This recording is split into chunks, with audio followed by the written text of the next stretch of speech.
Quick, easy lunch. Get yourself a tube of crescent rolls.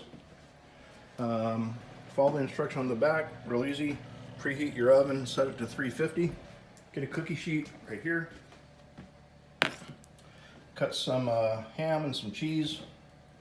And we're gonna make ham and cheese crescent rolls for lunch. Peel the cover off, and here comes the boom. Bam! There you go. Now we're gonna peel those out and put them on a cookie sheet. All right, I got them all laid out. Oh, I forgot ham, I'll put some ham on that one. But I got them all laid out. You roll it up, just like that one. And then we'll get all of these all rolled up. I can only do it after I set my phone down because the camera crew is not here.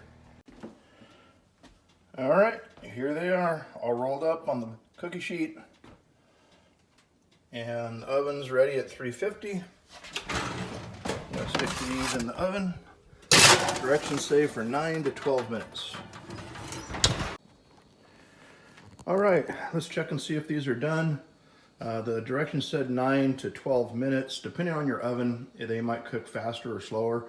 So you just want them to be like a nice golden brown. So if you check them and they aren't quite brown enough, just leave them in a little bit longer. Let them get nice and toasty and golden brown. So let's check it out.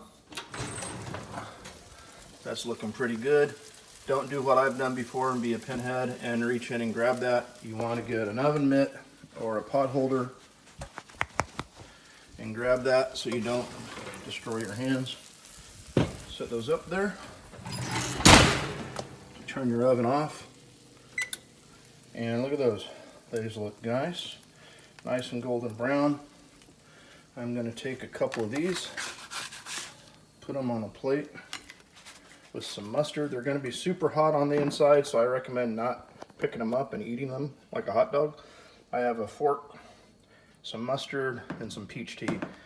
And I'm going to eat my lunch now. Thanks for watching.